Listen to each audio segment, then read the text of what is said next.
आम आदमी पार्टी की पंजाब में सरकार है और आज पटियाला पंजाब में दो गिरोहों के बीच में टकराव हुआ है। समाचारों के मुताबिक पंजाब के पटियाला में एक प्रोटेस्ट मार्च निकाला गया था। कुछ लोग विरोध कर रहे थे इस बात पर कि खालिस्तान की मांग किसी ने की है। खालिस्तान की मांग के विरोध में एक प्रदर्शन जो है वो हो रहा था। पुलिसकर्मियों ने इंटरवीन किया और उसी प्रदर्शन के दौरान दो गुटों के बीच में जो है झगड़ा शुरू हो गया और उस झगड़े के विजुअल्स इस समय जो है सोशल मीडिया के ऊपर वायरल हैं। झगड़े में तलवारें और लाठियां, डंडे, सब कुछ आपको जो है वीडियोस में नजर आएंगे। पुलिस ने इंटरवीन किया, हवा में गोलियां भी चलाई ताकि क्राउड को, जो लोग इकट्ठे हुए थे, उन तमाम लोगों को तितर बितर कर दिया जाए। और उसके बाद ये भी कहा जा रहा है कि पत्थरबाजी भी हुई है। गंभीर और चिंताजनक है पंजाब में पटियाला के हालात। हालांकि ये भी कहा गया है कि ये जो प्रोसेशन शुरू हुआ था, ये ग्रुप ने शुरू किया था, वो एक सिख समुदाय के ग्रुप के सामने आमने सामने हुआ। जब आमने सामने हुआ तो उसके बाद वहां पर हड़कंप मच गया। ये कहा जा रहा है 4 लोग जो हैं वो जख्मी हुए हैं। ये जो आज हादसा हुआ है, इसको लेकर पंजाब के मुख्यमंत्री भगवंत मान ने इस इंसिडेंट को निहायत ही दुखद कहा है और कहा है कि सिचुएशन को क्लोजली मॉनिटर किया जा रहा है।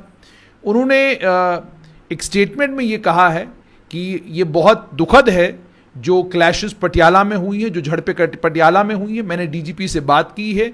शांति व्यवस्था जो है उस इलाके में दोबारा से बना ली गई है। शांति वापस लौट आई है। हम सिचुएशन को मॉनिटर कर रहे हैं और किसी को भी पंजाब के हालात खराब करने की इजाजत नहीं दी जाएगी। पंजाब की शांति व्यवस्था और अलग अलग समुदायों के बीच में सौहार्द पंजाब के लिए बहुत ज्यादा जरूरी है। उसके बाद उन्होंने ये भी कहा, ये भी सुनने में आ रहा है कि शायद मुख्यमंत्री भगवंत मान जो है एक high level meeting law and order situation पर डायरेक्टर जनरल पुलिस और सीनियर ऑफिसर जो पंजाब पुलिस के हैं उनके साथ करते रहेंगे। इसी पर जब आईजीपी पटियाला से बात की गई और उनसे कहा गया कि इसके बारे में आपका क्या कहना है, तो आईजीपी पटियाला राकेश अग्रवाल ने कहा कि कुछ शरारती तत्वों ने कुछ अफवाहें फैलाई। उन अफवाहों के चलते ये झड़प हुई है। स्थिति जो है वो कंट्रोल में हम ला चुके हैं और हम पटियाला शहर में फ्लैग मार्च कर रहे हैं।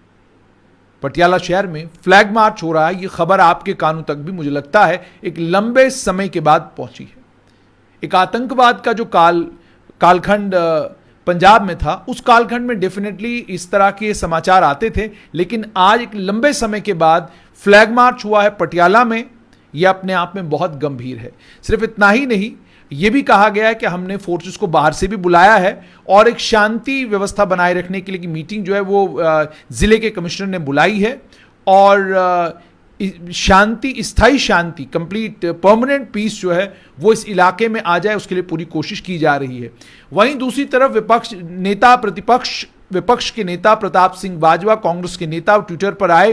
उन्होंने कहा कंप्लीट अनार्की है पंजाब में। पटियाला से विचलित करने वाले चित्र जो है आ रहे हैं, परेशान करने वाले चित्र जो है वो पटियाला से आ रहे हैं और ये समय है कि पंजाब के मुख्यमंत्री को अपने घर को ठीक करना चाहिए। लॉ एंड ऑर्डर का जहां तक ताल्लुक है वो पिछले एक महीने में मुकम्मल तौर पर कोलैप्स हो चुका है। एक इंसिडेंट, एक हादसे के बाद दूसरा, दूसरे के बाद तीसरा, तीसरे के बाद चौथा हादसा होता जा रहा है और सरकार की किसी भी चीज के ऊपर ऐसा लगता है ग्रिप नहीं है। फौरन मुख्यमंत्री को पटियाला जाना चाहिए डीजीपी के साथ और कोशिश करनी चाहिए कि जल्द से जल्द शांति वापस आए। कांग्रेस के नेता मनीष तिवारी ने एक निजी चैनल से बातचीत करते हुए कहा है कि पंजाब में कभी भी किसी भी तरह की धार्मिक टेंशन नहीं रही है, समुदायों के बीच में टेंशन नहीं रही है। यह सरकार की जिम्मेदारी है कि सरकार शांति व्यवस्था बनाए रखे। उन्होंने यह भी कहा जिस समय विभाजन हुआ था सबसे ज्यादा नुकसान जिस राज्य को हुआ था वो पंजाब था। पंजाब ने एक बहुत बड़ी कीमत अदा की है शांति व्यवस्था को बनाए रखने के लिए। इसलिए बहुत ज्यादा जरूरी है इस समय की सरकार को कि वो पंजाब में शांति व्यवस्था बनाए रखने के लिए कोशिशें करें। आम आदमी पार्टी के वहां एमएलए हरपाल सिंह चीमा ने जहां इस जो इंसिडेंट है उसको कंडेम किया है और तमाम समुदायों से कहा है कि शांति व्यवस्था बनाए रखें, वहीं पर उन्होंने ये कहा है कि शांति और इंसानियत के पथ पे हम लोगों को चलना है। आम आदमी पार्टी के नेता राघव चड्ढा ने कहा है कि यह दो समुदायों के बीच में नहीं बल्कि दो राजनीतिक दलों के बीच में झड़प थी। एक तरफ शिवसेना थी और दूसरी तरफ शिरोमणि अकाली दल था। यह राघव चड्ढा का कहना है। उन्होंने यह कहा कि इनमें उन्होंने कहा है, मैं पढ़ता हूं, anti social elements of these parties led to the clashes. असामाजिक तत्व जो इन पार्टियों के अंदर हैं उनके कारण यह क्लैश हुआ है। Punjab police acted swiftly and strict action will be taken against those found guilty.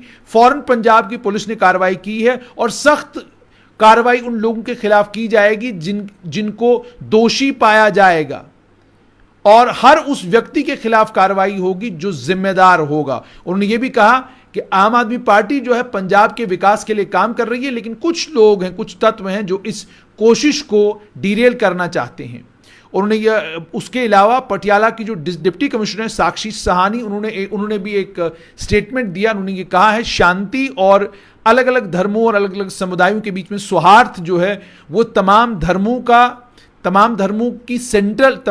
की सबसे अहम बात है और अगर कोई डिस्प्यूट है, कोई मिसअंडरस्टैंडिंग है, उसे डायलॉग के साथ वाद विवाद करके उसको खत्म करना चाहिए।